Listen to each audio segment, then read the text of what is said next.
What's going on, everybody? Welcome on in. We're going to get ready to get started in just a bit, and we're going to have some fun.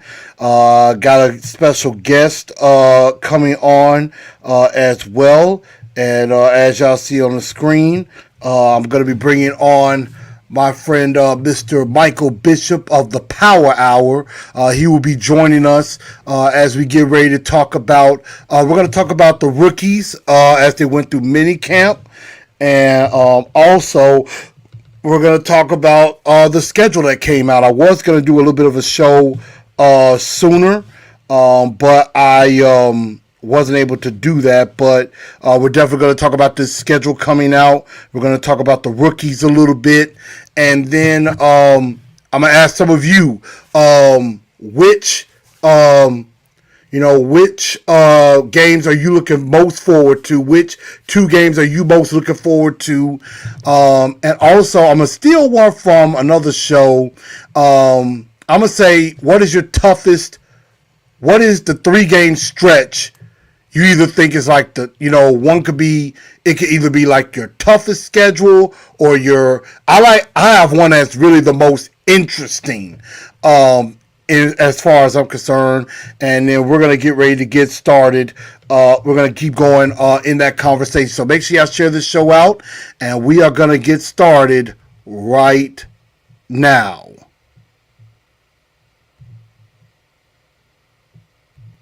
Good evening, Titan Nation. How's everybody?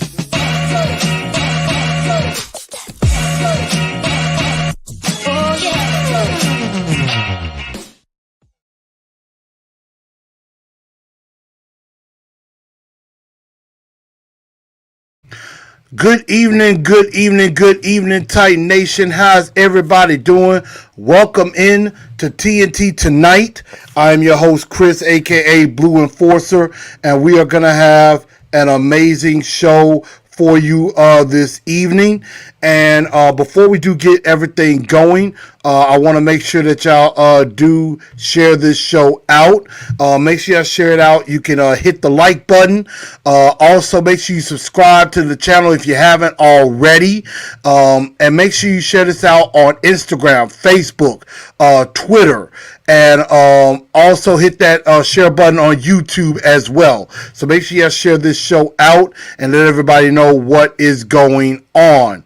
And also, if you need some Tennessee some Titans of Truth swag, like this shirt that I have on right now, or this hat that I have on right now, you could definitely hit me up at any of the pages below in the ticker.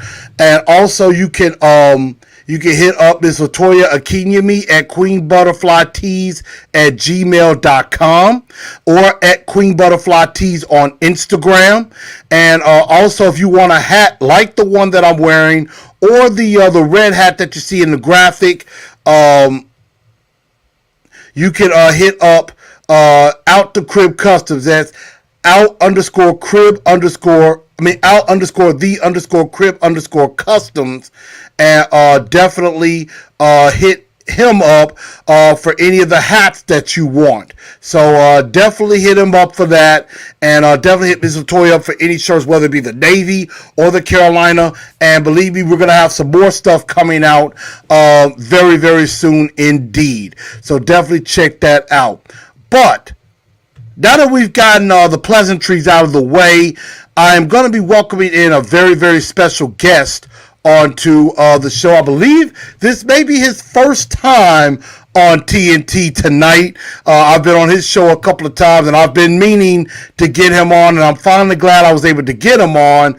And I bring on the one and only Mr. Michael Bishop, a.k.a. The Power Hour. Mr. Bishop, how you doing, good sir? Chris, I'm doing fantastic this evening, and thank you for that very warm welcome. I got to admit, I'm a little disappointed in your merch shop, though. Summer's coming up, so I got to get the Titans and Truth Speedo. So when's that coming out? Well, I don't know about the Speedo, but maybe I could maybe I could put together some Titans and Truth swim trunks. Maybe I could do something like that. Maybe something like that. I gotta up my merch game a little bit. I'm kind of working my way up a little bit, so it takes its time, definitely. So, but I appreciate you definitely coming on. And before we do continue, everybody, y'all know me, here on TNT, here on Titans and Truth. We hold ourselves accountable. I hold you guys accountable. You guys hold me accountable. So I have to basically, I need to give a little small dunce of the day to myself.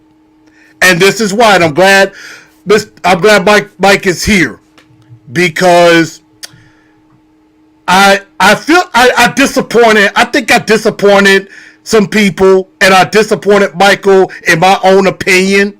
And I think I need to publicly apologize for the fact I don't know how in the world I got the time mixed up. I was supposed to be on the Power Hour Monday night, and for some crazy reason, I must have got the time mixed up, because I thought it was 7 p.m. Central. It was actually 7 p.m. Eastern. I'm sitting here asleep.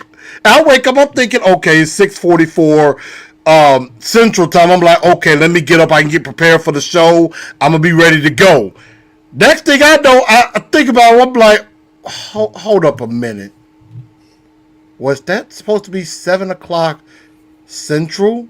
Or is that 7 o'clock Eastern? Then I look on YouTube. Mike's already doing his show. I'm like, oh my God.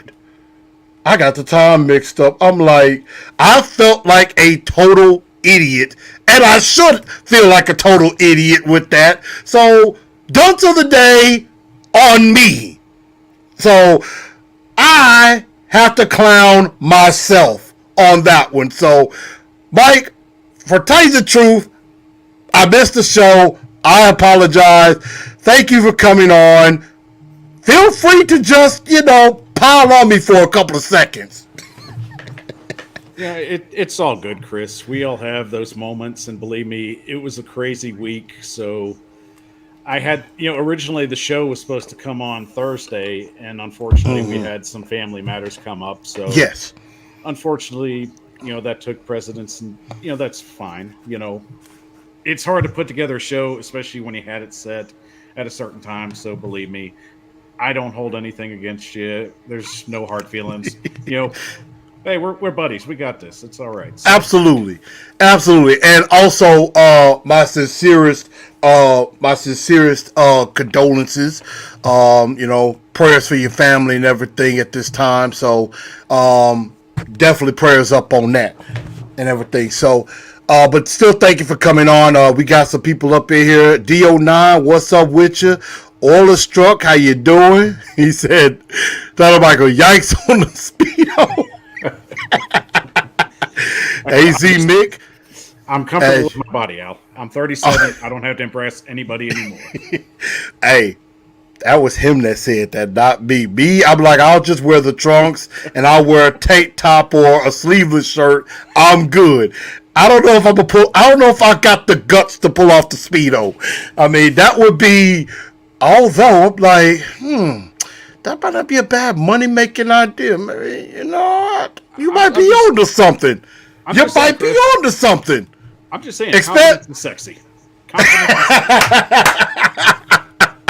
Yes, confidence can be sexy. I do like that about, I would say when I was a single guy, a woman that's confident and just shows it and just doesn't care, I love that. I really do. But what I also want to say that I was starting to like and starting to, I don't know if I can say love just yet, rookie minicamp happened this past weekend. And, our draft picks finally got to get some work in on the field. Malik Willis got to throw the ball around a bit. And I know Nicholas Petit-Frere, he was working, I think, on the sled with the backup offensive line coach after practice, I believe, on Friday. And then, obviously, some of the Kyle Phillips, I'm hearing Kyle Phillips looked great. and I got my eye on a couple of undrafted free agents. But of course, the main news was talking about Traylon Burks, not really getting done through the first day. And then the second day, he was out there, but half of the practice he was kind of a spectator. So before I give my real thoughts, what were your thoughts on the rookies getting some working on in minicamp? And do we need to have hold caution at this point? Well, you definitely need to be a little cautious, especially starting out. These guys are just getting their feet wet, and it's going to be a learning process, and they're going to continue to do that all the way up to when training camp starts. So I like what I've seen with Malik so far. I'm not trying to get too high or too low on him. He's going to make his fair share of mistakes. He's going to make his fair share of plays, especially on days that are going to be good and days that are not going to be so good. I really have to say with Traylon Burks, the whole situation, I know I've heard asthma come up. That's been something that's been mentioned why he didn't do so well on his first day. And that's understandable, especially, right in this area right now, we've had just heavy pollen, so that might be something that's taken effect. So really, when you go into a different area, I think your body has to adjust to it. I mean, we keep forgetting that, a lot of these guys have played their college career in different spots. Like a good example right now, anybody that's playing for Denver, they have to get acclimated to it's an entire different. Oh yeah. I don't want to say atmosphere, but I can't hit the word. So yeah, I've never been to Denver. I don't know if I would even be able to handle the thin air that's there because, I know what you're getting at as far as the atmosphere because it's above sea level. The air is so thin, it's hard to, sometimes it might be tough to breathe. That's why a lot of teams, when they go on the road there, have their issues up there because the air is so different. So I think I get what you're saying. That word's going to come to me in a minute, and I'm going to be mad about it. But we'll just go as we go. But somebody that really has impressed me in the camp, Theo Jackson. I've heard a lot of good things about him. I've heard he's been making a lot of plays, and especially knowing we have to replace Cruikshank at a crucial play on special teams and on a rotation of defense. So I do like what I've heard and what I've seen so far with what Jackson's been doing. Yeah, and I definitely agree. I heard that, Theo is coming along pretty well. I'm not going to say after all of this, oh my God, he's going to replace Amani Hooker now. If Amani Hooker decides to go elsewhere, I think we're okay. But if we get, if it ends up being those three, Byard, Jackson, and Hooker, I think you're feeling pretty good if things keep going the way that it looks like it's going. And obviously, I think from what I've been seeing, Theo, it just seems like he's in heaven. He's like, he's from Nashville. He's like, look, I live 15 minutes from here. So it's like, he feels like I'm at home. He gets to play for his dream team. So that gives you that extra added boost of energy. And so I'm hearing that he's doing great. Now me, the Burks thing, the first practice is usually the hardest. Is usually the toughest practice. And obviously Al says he's got the guts, but the guts might take Speedo. So yeah, his guts might take the Speedo out. So that's why he might not do it. But I just had to throw that out there. But back on point, I think Burks is gonna be fine.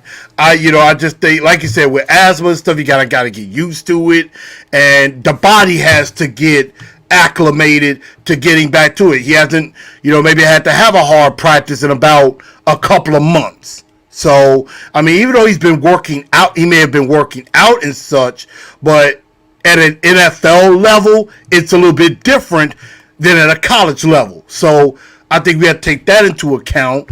Malik, I think sky's the limit. I think he's looked decent to begin.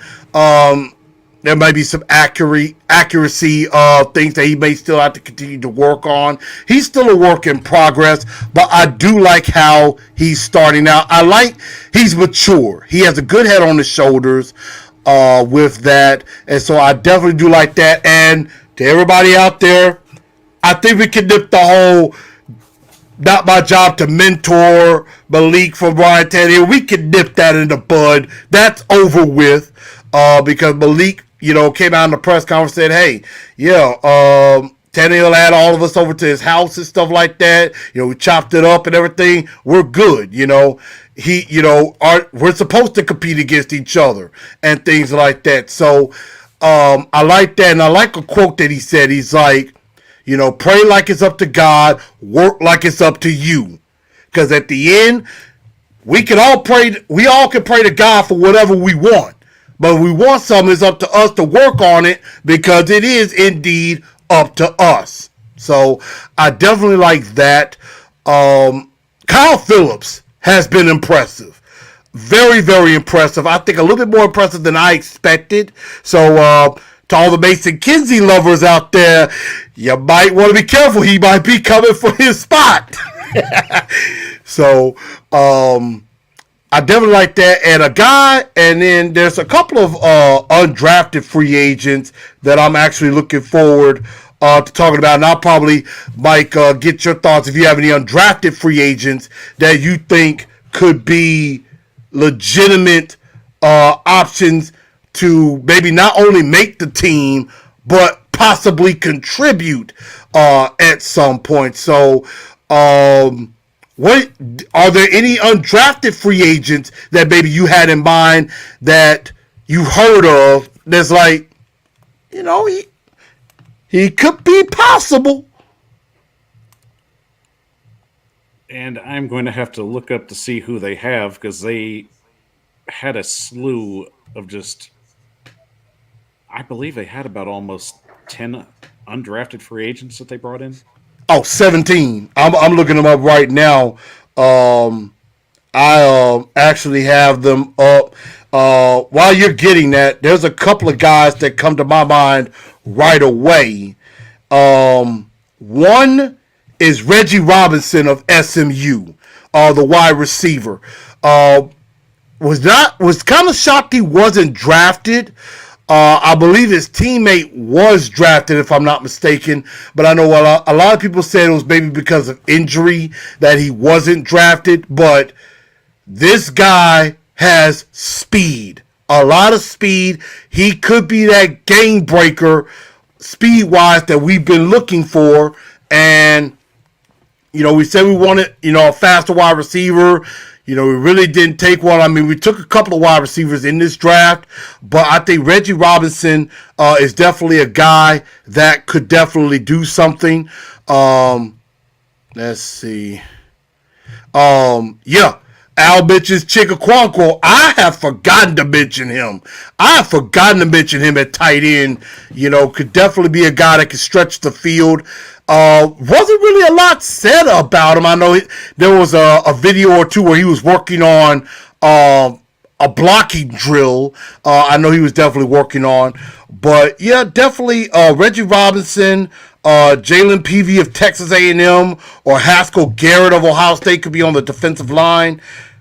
Another name that I am thinking about is Caleb Shudak, kicker from Iowa. Maybe he could give Fat Randy a little bit of competition. I believe there was one day where he did some kicking. He made all of his kicks. And I believe he hit one from 55 as well. Something we know Randy Bullock may have had some trouble with, kicking over 50 on that. So there's definitely a guy that maybe could give Fat Randy some competition with that. But, did you have any other thoughts on any undrafted rookies or any other rookies that maybe we didn't mention? Well, it's funny you bring up kicking because it also looks like Brett Kern might be looking over his shoulder because Tennessee went out and brought in Ryan Stonehouse from Colorado State, which was, in some people's minds, probably the best punter coming in the draft. And it was really surprising to me the fact that he even went undrafted. I felt that he could have gone maybe in the 6th or the 7th round if anybody was looking for a punter. I know really along those lines, he got a lot of attention nationally, but I think just you really had to look at his highlights. And they were kind of iffy at best. But at the same time, it's like I think he was just kind of a victim of his own misfortune. Mm-hmm. But along the line, Stonehouse coming in and competing with Kern, I think that's fine. I think that keeps things fresh. And also, eventually, you got to start thinking down the road. And if I Tennessee can agree. get an even better punter at that position and save a little money, as much as I love Brett Kern, you got to look to the future. I agree. You definitely have to definitely look to the future on that. And that, I, I, well, I won't say I completely let this name off by coincidence, but I'm glad you brought him up. I'm glad you mentioned him on that. Al saying, where did Dicker the kicker end up? Well, he actually ended up Cameron Dicker from Texas. He ended up going to the Rams as an undrafted free agent. So he's he could be kicking for the LA Rams. I think they might be looking for a kicker. So I was kind of hoping he would be the guy, either him or I believe the kid from Oklahoma. I was thinking one of those two would have been good. But from what I've been hearing for Caleb Shudak, not bad. I mean, not a bad pickup. So, let's see. Tyler says Kyle Phillips got some fast feet. He does look kind of quick coming out of his breaks. I do agree. All says looks like Chig looked like he could be a solid pickup. Yeah, is expensive. He did. Kern did restructure his contract. He's this is his last year. So, yeah. I mean, Mike, I agree with you. I mean, it might be time it's got to be time to look to the future. Brett Kern he's been in this league for 14 seasons. And I want to say it's kicked for us for the last 8 it's either 6 to 8 seasons he's kicked for us already. I mean, Pro Bowl kicker, one of the best to do it. But it might be time to pass the torch. So, it is very interesting. So, I definitely like this rookie class. We'll definitely have to see what happens in the coming weeks and the coming months as the veterans begin to return and they begin phase 2. I did like I think there was a mic'd up session. Vrabel basically was telling everybody, hey, look, go out there and have fun. You're going to make mistakes. If you make them big, and go out there and earn a job. Go out there and find your role. So And that's what it boils down to. Vrabel's telling these guys it's all about competition. Since day one, Mike Vrabel's been about competition, and they will do whatever it takes to get the best players on this team, regardless. that's what they want. They want the best 53. That's what they want. The best 53 and the best 46 on game day. That's what they're looking for. And so that's what that's what they got to focus on when it comes to that. So now that we've talked about the rookies, also there is news on one of the rookies, and that is Traylon Burks has signed his deal. So this is probably one of the quicker times a first round pick for the Titans has signed their deal. 14 years. I mean, I'm sorry, not 14 years. 4 years. I almost said that. 4 years, $14.4 million. 14.4 million, fully guaranteed. The 5th year option is out there, and so 5 of the 9 draft picks have been signed. The only ones that are left is 2nd round pick Roger McCreary, 3rd round picks Nicholas Petit-Frere and Malik Willis, and Chiga Kwankwo in the 4th round. They're the only ones left that have not been signed just yet, and there's really no need to be like, oh my God, those guys ain't been signed. What? Why not? So there's still time for that to happen and everything. But getting Burks under contract, that's a good thing. Get your asthma together. Get that, and then we go definitely from there. So now that we've gotten that out, let's see. got a question for you, and it's just one that I just thought of as spitballing because somebody, brought this up. Devin Chester says, I've heard that after June 1st, the Titans might sign Will Fuller and trade for Jordan Lockett. I'm thinking you mean Tyler Lockett, maybe. Do you have any thoughts on that? And that's a good question. Do the Titans go out and sign a veteran receiver at some point? Do you think they're good at what they are with Burks and Woods and, Phillips, Nick Westbrook, Akina? Or do they bring in another veteran wide receiver that can really help this team right now? What do you think? I mean, really, I wouldn't be surprised if they went out and signed a veteran receiver, especially once the Julio Jones money comes through and it kind of spreads things out a little better. It's really just a question of who's the best fit. I mean, Fuller comes up a lot, especially with, his ties. Most former Texans end up being Titans, and that seems to be the case. But reliability is just his biggest issue right now. Can we rely on him to stay healthy throughout the season, regardless of whatever he comes in to do? And Lockett's an interesting player also. I think I like him a little better because I know he can stay healthy. But I also have just kind of the nagging sensation in my head. It's like, what is Des Fitzpatrick going to do? I kind of want to see him do something this year. I would like to see him in camp and potentially see what did we draft? What did we trade up last year to get? I agree. That and that's a very interesting player that we bring up. This is a big training camp coming up for Des Fitzpatrick, a huge one, because like you said, they traded up to get him, and there were better. I mean, in my opinion, there were better wide receiver options, at least on the board or close to that position. Amon-Ra St. Brown, Tylan Wallace were two guys that in that draft I was screaming for.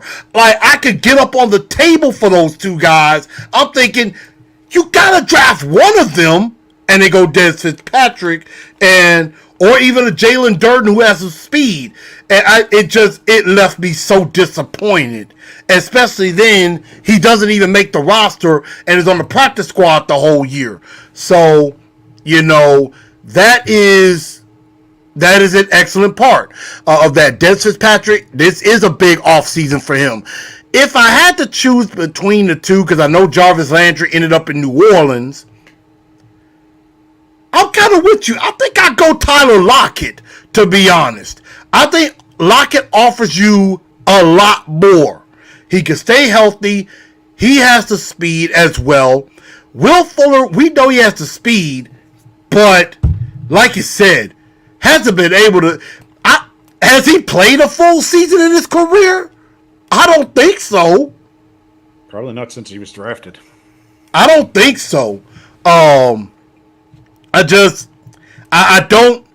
don't remember where he played a full healthy season, in my honest opinion. So, based off of that alone, I go Tyler Lockett if I had to choose one. But obviously, OBJ is out there, and I know some people are thinking wishful that, hey, maybe after that June 1st, maybe we bring Julio back. But honestly, I think that ship is sailed, because if you were going to bring Julio back, why'd you let him go in the first place? And I don't know. I mean, Julio probably not going to want to come back here because, first we let him go. Two, you trade his buddy away. So Julio going to be like, why should I come back here? Y'all didn't throw me the ball. Y'all didn't throw me the damn ball when I was here. Which I kept arguing that the whole year. Mike, you know this. I kept saying, throw the man the damn ball. It's not too hard. But it is what it is. I think they will bring in some veteran wide receiver help at some point. They need to. They have to just help this team, because, we're going to get into the schedule in a minute. And I just think it could be some tough sledding at some point, in my opinion. Am I wrong to say that? No, I mean, it's a fair assessment. I mean, we really know right now what we have going in to the training camp situation. We've got guys that I think are going to be serviceable, but we're asking some of the rookies to really step up this season. So it doesn't hurt to bring in a veteran presence. It doesn't hurt to just kick the tires on some of these guys. And Julio, go to Green Bay. I'm just telling you right now, go to Green Bay. Don't go to Indy. You don't want to go to Indy. I would rather not. I would rather him not go to Indy, but I don't want him to go to Green Bay either because we got to play him. We got to play Green Bay, and so I'd rather him not go to any team we actually have to play when it comes to that. He'll probably be out that week. So, interestingly enough, Herman talks about Golden Tate. That's a good question. I don't know. I think last time we checked, he was on the practice squad, but I don't think he's on the practice squad now. I think he's a free agent. So, no idea. No idea at all what's up with Golden Tate, to be honest. But let's move on to the fun part of the show that I think is going to be awesome, and that is the Titans schedule was released. And this is my first time I get to actually talk about it, and we're going to definitely have a good time going into this. And so, I'm also going to put the first half of games on the ticker at the bottom, and it will put the second half up there too. But I'm going to go ahead and show you the schedule, and we're going to get into the schedule in just a minute, but just kind of wanted to let y'all take a good look at that. And that is the schedule the way it looks. And before we go any further, definitely want to tell you about my good friend Mr. Cody Milhoyne of First Class Real Estate Advisors. And if you need any help as far as buying a home or selling a home, he's the guy that you need to go to. He's a fellow Titans fan, just like you and me. And, he's huge on integrity, and that's what he's built his business on. He doesn't, he's not about the sale. He is about offering you many options, the pros and cons to those options. It doesn't matter if you're, buying or selling a $10,000 trailer or a $20 million mansion. He understands that this is one of the biggest investments you will ever make in your life.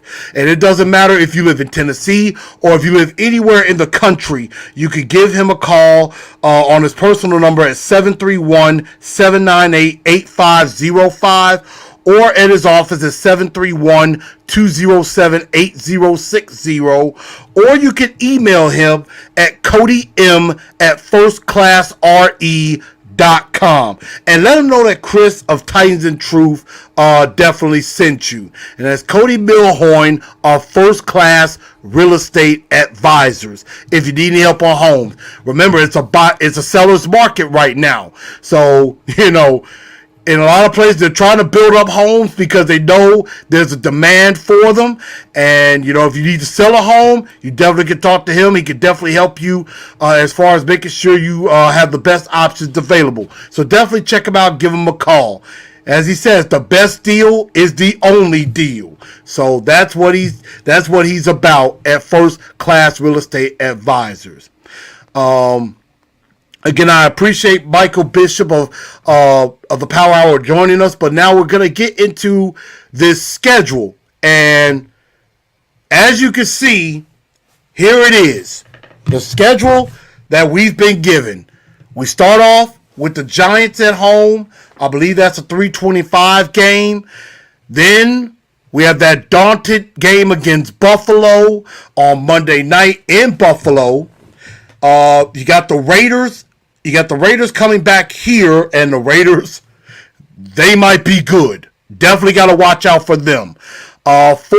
Week 4, we go to Indianapolis to play them Colts in our division, and then we have another road game, week 5, at the Washington Commanders. I still can't get used to that.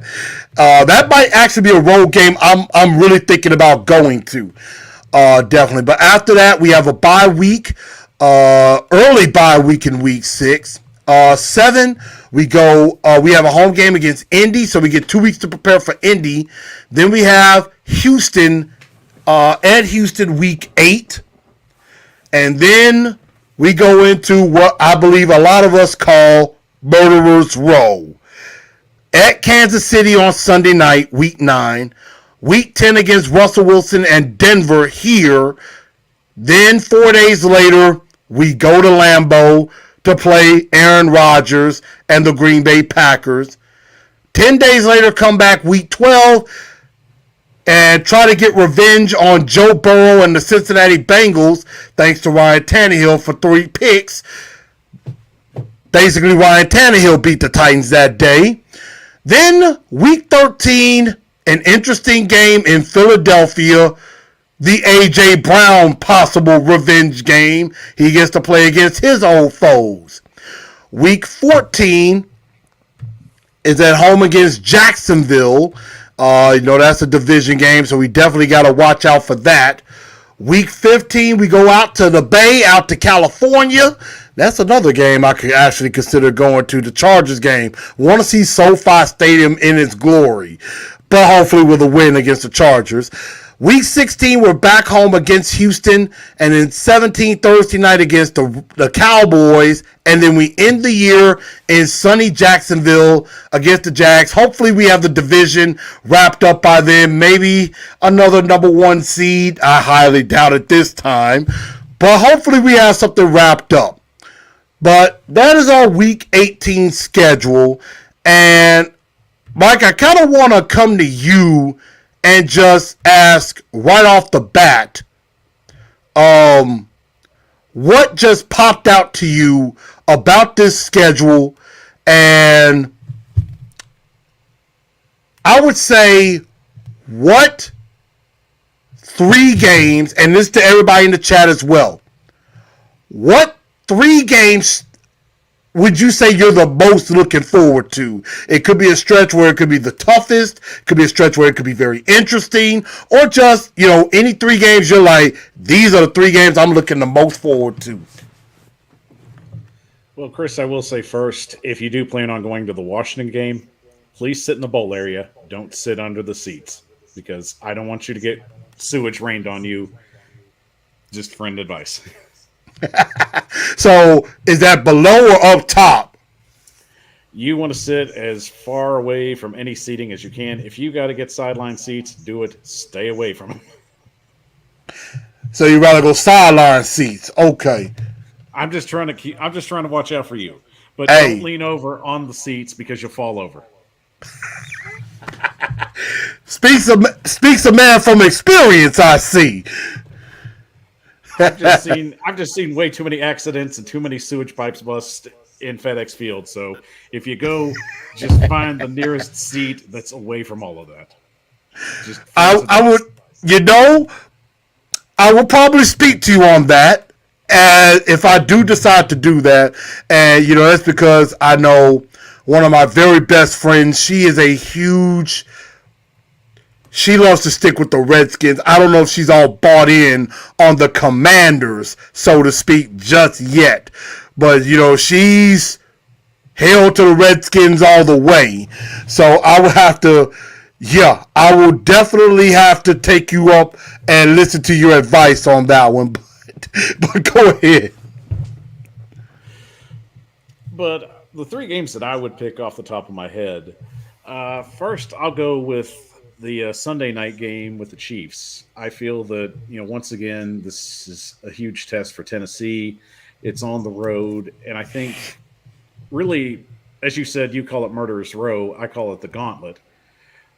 I think that's the start of everything. You have to get a big win, and on the national stage, once again, I think Tennessee's going to shine.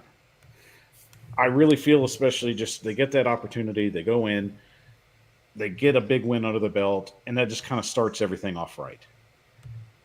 Now, the second game, of course, would be with Cincinnati. Everybody's looking at that. Everybody wants the revenge factor, but it's going to be a little different this time. Cincinnati went out and spent a lot of money to keep Joe Burrow protected. So they revamped their offensive line. But at the same time, they did lose some pieces, so their defense isn't going to be as good as it was. But I do feel that Tennessee's defense is going to have a very good year this year.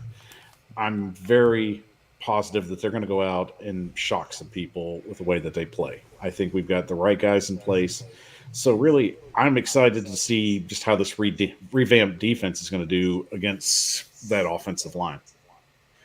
And of course, I will say the final game, and it's got to be everybody's game, and it's not a surprise, is the matchup with Philadelphia.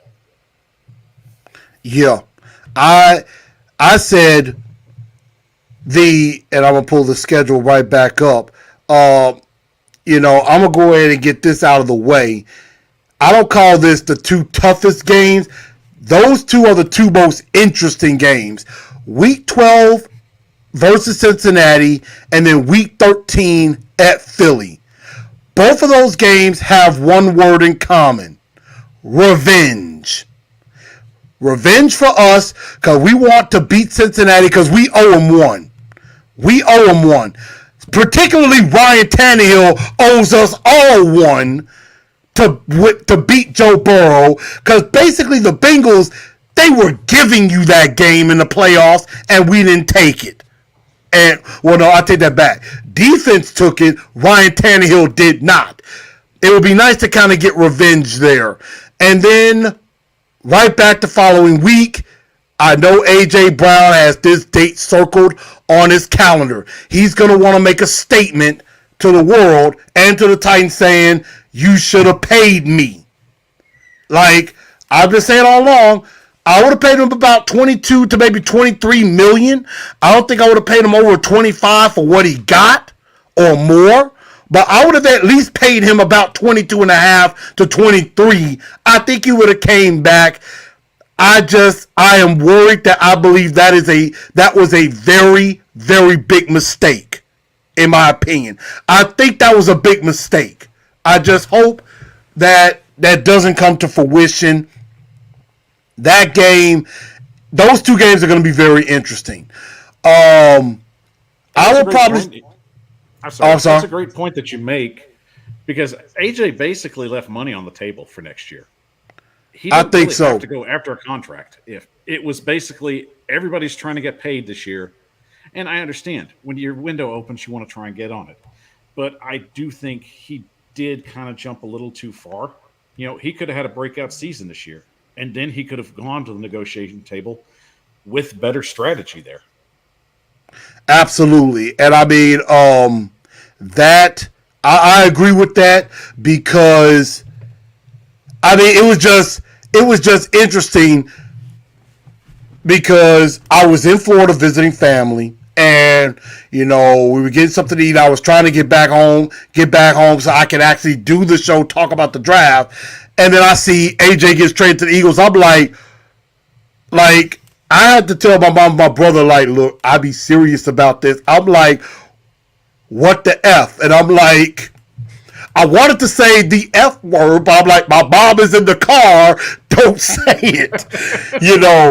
I don't need my mom to know that I can sometimes have a potty mouth, But when I saw it, I'm like, what the hell? And then, like, 10 minutes later, Eagles and AJ agree on a 4-year, $100 million extension. I'm like, just like that, he agreed to an extension. Like, what? So that told you that something was definitely in the works when it comes to that. Now, on Facebook, I see somebody says at Buffalo, Denver, at Philly, Indianapolis are some games. Telly Yo Kick says should be in Nashville when we play the Cowboys. That's going to be very interesting, close to New Year's Eve. Al says weeks 2, 4, and 15. That's obviously the Bills, I believe, the Indy, and then 15 against the Chargers. Definitely. So here's my thoughts on this schedule. I will say, here are the games I'm the most looking forward to. Monday night at Buffalo, I am looking forward to that. It would be, I believe somebody mentioned it, and you've even said it, make a statement early. Go out there, beat Buffalo. Tyler said it. Make a statement early. Go beat Buffalo. That way you make a statement to the world saying, look, last year we put last year behind us and we're still a good team and we're going to show everybody this. I'm with you. The game against Kansas City is going to be very interesting because I believe this is the most vulnerable Kansas City I believe has ever been. No Tyreek Hill. Yeah. He's gone. So we ain't got to worry about that speed factor. So a lot of focus is going to go on stopping Travis Kelce. And yes, and no Honey Badger on the back end either. So that's very interesting. I mean, again, now I'm not going to discredit them because they still have this certain somebody that wears number 15 who, even though I don't like the fact he played for the Chiefs, but I do still like him a lot, Patrick Mahomes. That could be a good game, and the Titans do tend to rise to the occasion against teams that look like they're better than them. And they tend to rise to the occasion. Another game that I am very, very interested in, I would say, is the second Colts game. Because it's at home. I think we have a chance. I like the fact we got the Colts early again. Get them out the way. At worst, we're going to split with them. But if you sweep the Colts, I think by the time you play Kansas City, you may have a nice little lead in the division. You could be up essentially three games in the division by the time you play Kansas City. So that puts yourself in a very good situation. The Chargers game I'm very interested in as well. The Chargers are very much a team on the rise. A lot of people think they could win the division in the AFC West, and that AFC West is deadly. Deadly. All four of those teams, one of them could win the division. So, those are a few games that I'm looking forward to. Buffalo, the second game against Indy, Kansas City, and definitely the Chargers game. And then Buffalo, yep, they got Von Miller. Sure did. They got Von Miller, so that's not going to be easy. Matt Necron says, don't sleep on KC. Trust me, I'm not. We're not sleeping on Kansas City because, again, we know that there's that little guy, Patrick Mahomes, on the other side that can still do some things. So, now, and, I like this question. Lee, I'm going to get to your question. That's a nice question. I like it. So, now, here's another question for you. And you said, what would be the toughest two-game stretch? I heard this on another show, and I'm like, I need to steal this one. The toughest two-game stretch, in your opinion. And I got mine. The toughest two-game stretch you could think of this schedule if you see it. The toughest two-game sketch would have to be weeks 10 and 11. Because you would have to play Denver right after a Sunday night matchup. So I'm saying if Tennessee wins, then the energy is going to be high. But then you got to bounce back and then get ready for a very talented Russell Wilson and a very talented defensive front on the Denver team. Then you're going to have a short layover and basically have to head to Green Bay and get ready for Aaron Rodgers. Yeah. And we're on the exact same page because that's exactly the same way I was going. Denver and Green Bay. That is a tough two-game stretch, and I'm going to bring this back up one more time. That's why weeks 9 through 13 is Murderer's Row. That is a tough stretch of games. You got Mahomes, Russell Wilson, Aaron Rodgers, Joe Burrow. And then we'll see what Jalen Hurts looks like with A.J. Brown, mainly A.J. Brown. All of that in back-to-back weeks. If we could possibly go 3-2 in that stretch, that would actually be good. That would actually be good if we could. Not going to be easy, though, especially Denver and Green Bay. I'm with you. That is the toughest stretch because you got, like you said, Russell Wilson in Denver. They're going to be good, but they're coming here. 4 days later, you got to go to Green Bay, and even though Davante Adams is not there, you still got Aaron Rodgers to deal with, and that's Aaron Rodgers is tough to deal with on his worst day. He's still tough to deal with. On any given Sunday, he's tough to deal with. But a couple of dark horse stretch, 2-game stretch that I think is interesting is weeks 2 and 3. Or you could say week 3 and 4. You could say Buffalo, Raiders, Colts. Just to start off. Because you start off, Buffalo already plays on a Thursday night to kick off the year. Then they get 10 days to prepare. Well, they get 11 days or more to prepare for you for week 2. Now, Buffalo still going to have a new offensive coordinator, things like that. So maybe some people might say we might be catching them at the right time, as they get adjusted to a new offensive coordinator and things like that. Maybe we see, I don't know if they're going to have a running game or anything like that, but we know how Josh Allen could be. They probably think they let one slip by last year, literally slip away. And so they're probably looking at revenge there. And then the Raiders, week 3. I'm not going to lie. This Raider team could be a little scary, if you ask me.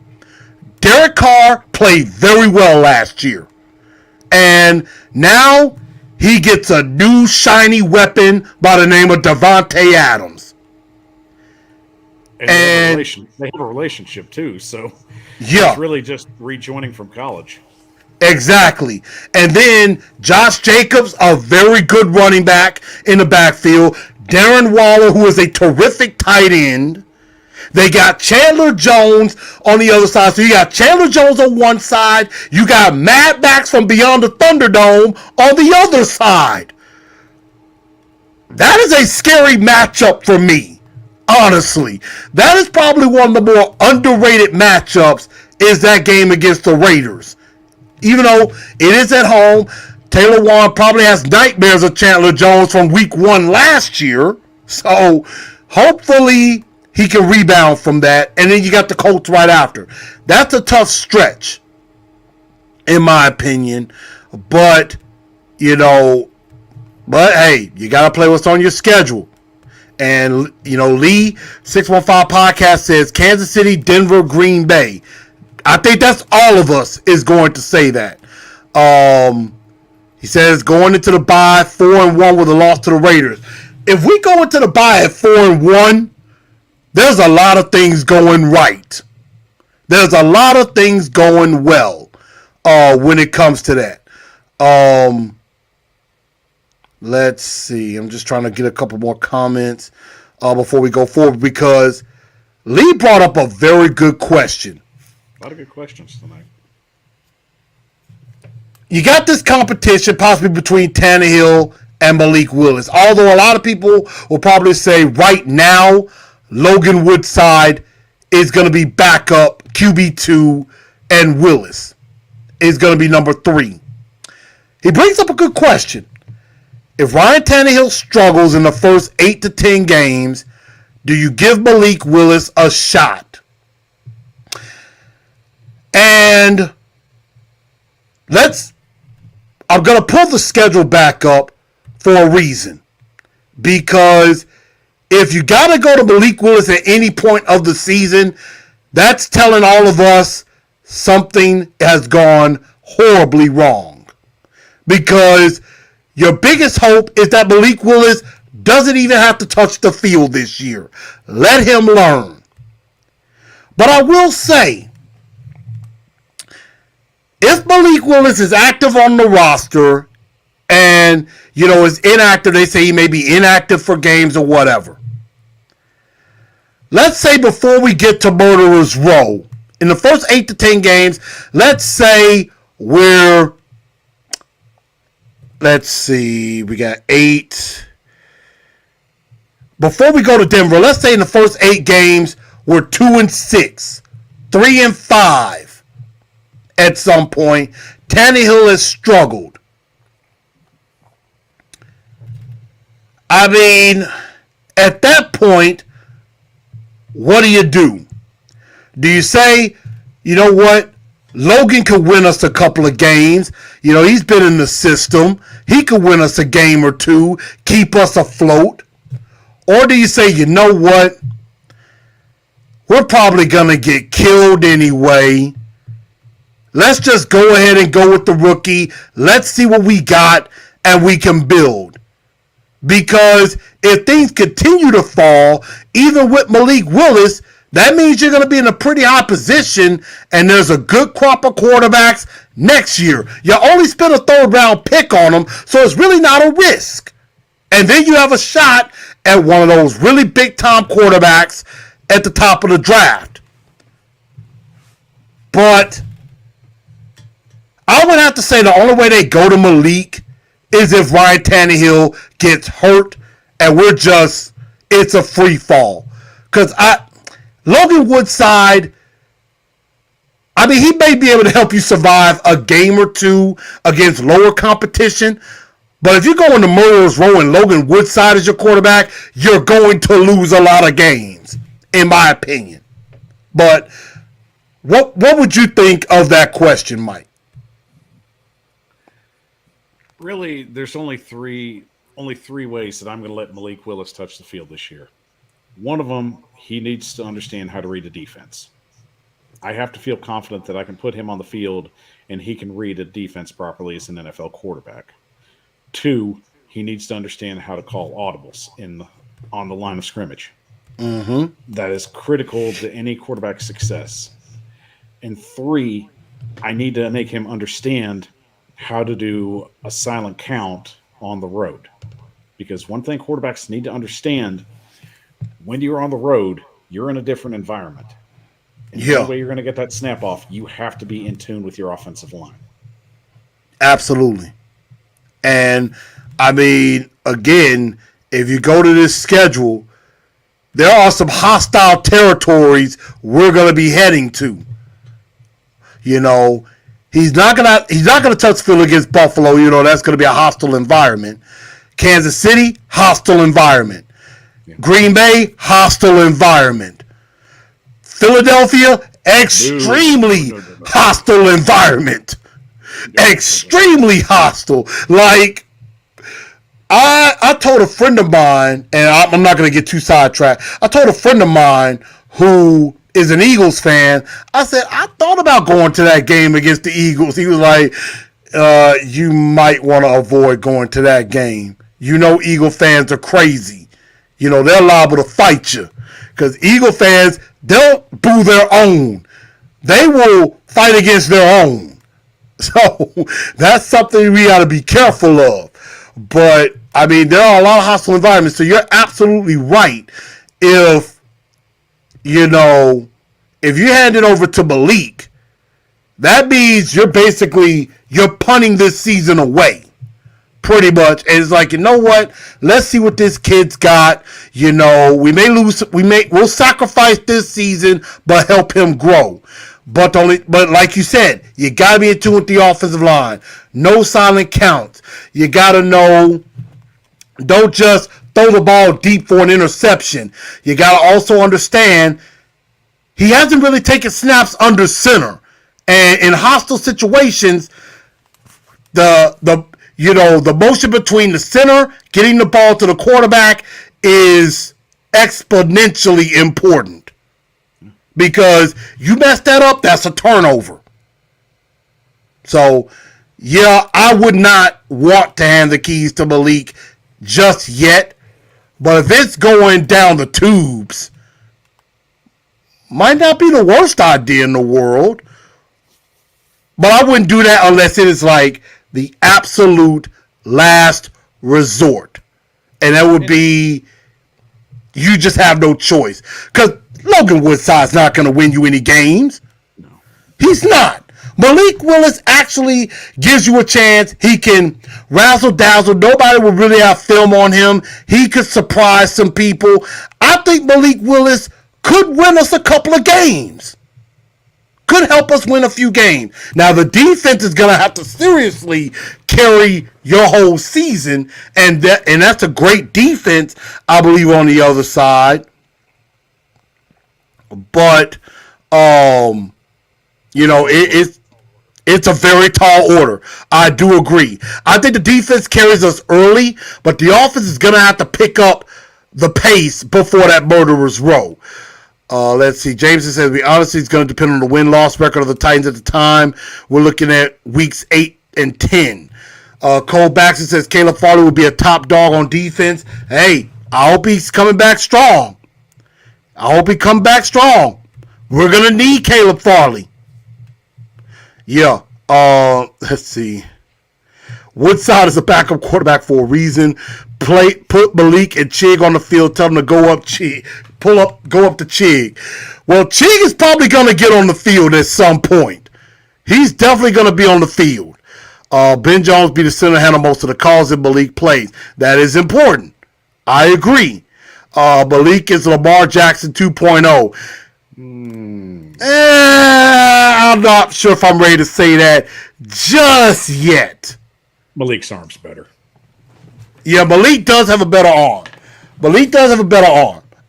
I could say he's Lamar. He could be Lamar Jackson with a better arm. He has a cannon. He has a cannon of an arm. And if you have a real deep threat, he could let loose, honestly. But if I want Malik Willis to fashion his game after one quarterback, it would be Drew Brees. Because he is about 6 foot. He is 6 foot. So I could definitely see where you're going with that. But he's a more mobile Drew Brees. Hey, I could get on board with that. For real.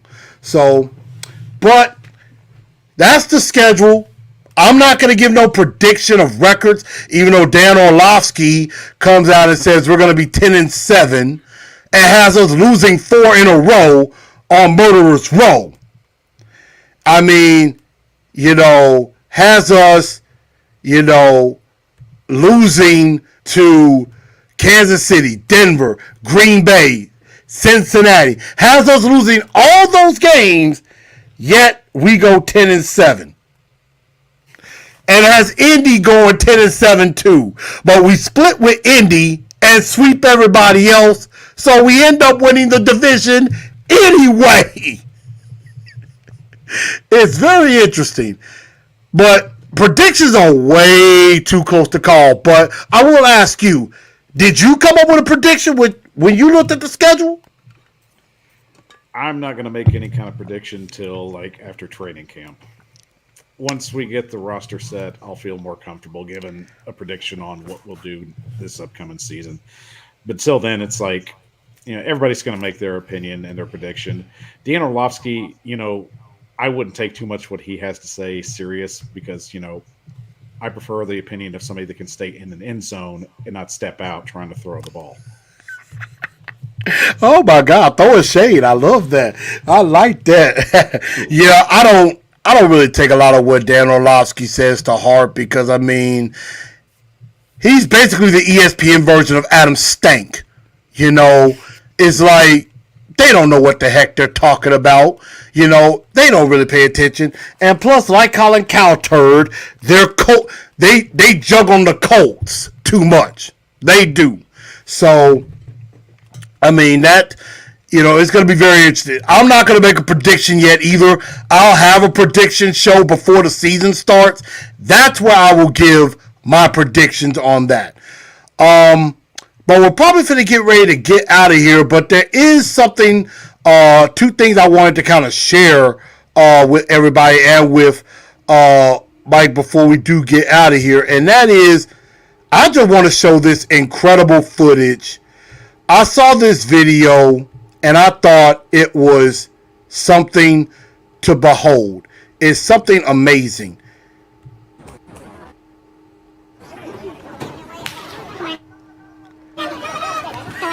Look at this. She falls. This girl, her name is Abigail Dennis, fell in the second block on the second hurdle, comes back and dusts everybody. I'm like, wow. And she qualified for the final, and not only did she qualify, she won. She won. That's impressive. Like they say, she fell and everything, but then all go, no quit. Never give up. That's the attitude the Titans have got to carry the whole season. This right here. That is the essential of not giving up. She not only won that heat and qualified for the final, she ended up winning the final too. Like, perseverance at its best. Have we ever seen anything like that before? I would have to really think the last time I've seen somebody just trip up at the starting line and then just bounce back like that. It was amazing.